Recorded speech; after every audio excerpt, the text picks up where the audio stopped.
Good morning, good afternoon, good evening, wherever you are. I'm your host, FD for Sage5.tv, here to help you guys navigate the crypto space and handle your emotions and learn how to address any challenges you may face as you go through your journey. And today we just want to focus on the challenges of buying low and selling high. What sort of factors impact that, and how can you control that part of your behavior which derives from your emotion? We are humans, we've got emotion, we are designed like that. And we are also creatures of habit. If we've got something ingrained in us, it's very hard to change it, but there are ways to change that. So why buy low and sell high is such a challenging concept or challenging thing to do in financial and cryptocurrency markets. So these things will apply to traditional finance as well as to cryptocurrency markets. And the principle of buy low, sell high is a straightforward concept that suggests that as an investor, you should purchase assets at their lowest prices and sell them when prices are high to maximize profit. However, executing this strategy successfully is notoriously challenging due to several factors. But before I jump into those factors, guys, please know that I am not a financial advisor. I'm just some dude on the internet who loves learning and sharing what he has learned with the public, especially our viewers. I want to share with them what I've learned and how I'm using that knowledge within the crypto market space. Do not take what I'm saying in this video as any advice of any sort. Like I said, I'm not a financial advisor. Do not listen to what I'm saying. Do your own research. If you're from the UK, anything crypto related is taboo. You shouldn't be watching it because the UK authorities are trying to protect you. Even recently, they launched some ETF equivalent products on the London Stock Exchange, but you as a retail investor, you can't participate. Why? Those products are only for professionals, certified investors. So it's not for you. If that doesn't say it, I'm saying it again. You're not allowed to participate within the crypto space. I'm just passing on the message. Anyway, guys, so let's come back to the buy low, sell high mantra. Why is it important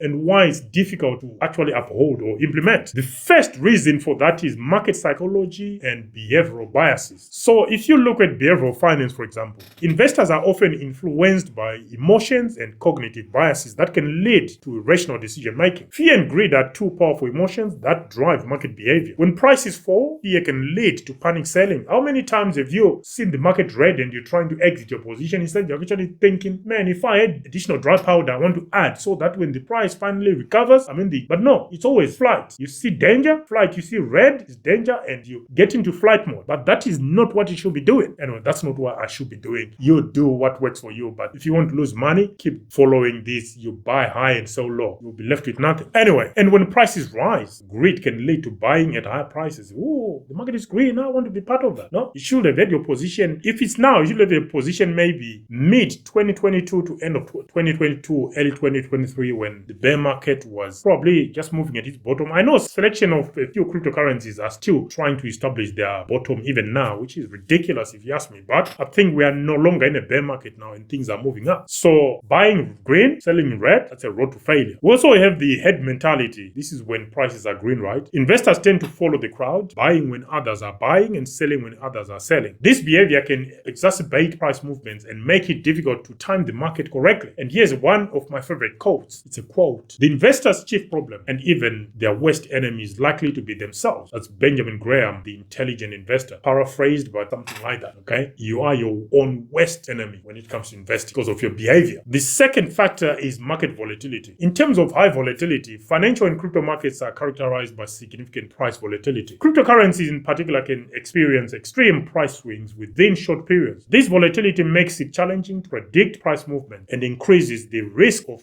mistiming trades. Technical analysis limitation, that's another factor. While technical analysis can provide insights into market trends, it is not foolproof for those who think those squiggly lines is the thing you abide by every time. It is not foolproof. It will have its own shortcomings. Otherwise, you guys who master technical analysis, you'll be winning all the time, but nothing of that sort happens. Rapid and unpredictable price movements can render technical analysis less effective. We know that. Gold candles, technical analysis doesn't apply. Okay? And the third factor is information asymmetry, a less known factor that impacts your investing within this space. If you lack the information or don't have access to complete or timely information about the assets you're trading, that's a disaster. Incomplete information can lead to misinformed decisions and missed opportunities to buy low or sell high or exiting before things actually start getting interesting. Insider trading and market manipulation, we know in crypto that has been rife for some time. I think it still happens even now, especially with these where people are tracking to liquidate short sellers or those who have long the markets. In some cases, market insiders may have information that is not available to the general public, giving them an advantage in timing the market. And information asymmetry in financial markets leads to a situation where some participants have information advantages over others. We know that happens. This so-called professional, they've got information that retail investors don't have, especially this thing. I think there is something called the Bloomberg terminal. Man, just wait until that thing is introduced to the crypto markets. It will be a disaster for retail, especially those who can't contain or deal with their emotions. It will be a disaster. Anyway,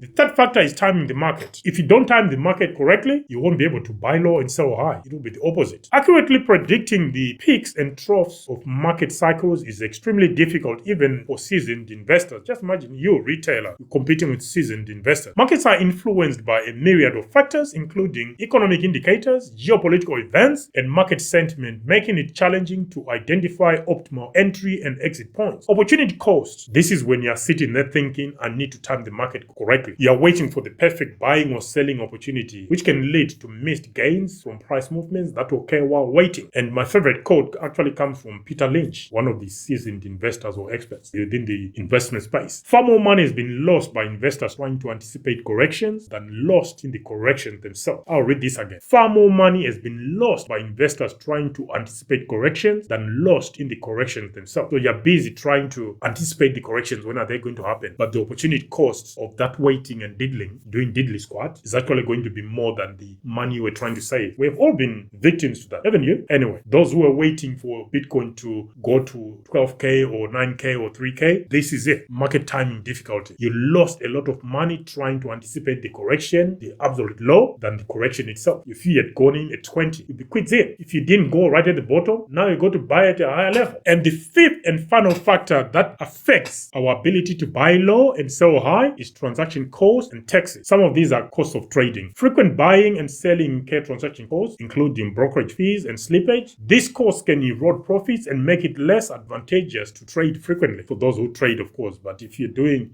trading on spot, I think you look at things on balance, right? Tax implications, for example, capital gains taxes on profitable trades can also reduce net returns, particularly if assets are held for short periods. So for those who are into trading, these transaction costs and taxes can actually affect if you are trading. Most traders I've heard, they only do maybe one trade a day, or some even like 2 or 3 trades per week. They don't trade every hour, so they can reduce the cost, and they are also gaining from the time element. Maybe things that will have gone up if they are longing, or gone down if they are shorting. Anyway, to conclude this, guys, this part, buy low, sell high challenges. The actual challenge of buying low and selling high in financial and cryptocurrency markets stems from a combination of factors, as you just said. And some of these have got psychological biases, market volatility, information asymmetry, the difficulty of timing the market, and the impact of transaction costs and taxes. While the strategy is conceptually simple, its practical implementation requires overcoming these substantial hurdles. Investors must adopt disciplined approaches such as long-term investing and diversification to mitigate some of these challenges. So this idea of aping into one asset or crypto asset, because you're a maxi, you'll be a victim of this unless you've got a long-term horizon to your investment strategy. What I want to know from you guys, have you been affected with some of these things, information asymmetry and taxes and transaction costs, and if just managing your own emotion? Let me know in the comment section. I'll be interested to know what actually affects you from buying low and selling high. And have you been lucky enough to actually buy at the absolute bottom of any asset and sell at the absolute high? Don't lie, tell me the truth. Let me know in the comment section, guys. Until the next one, I'm your host, FD for Sage5.tv, signing out for now. Bye.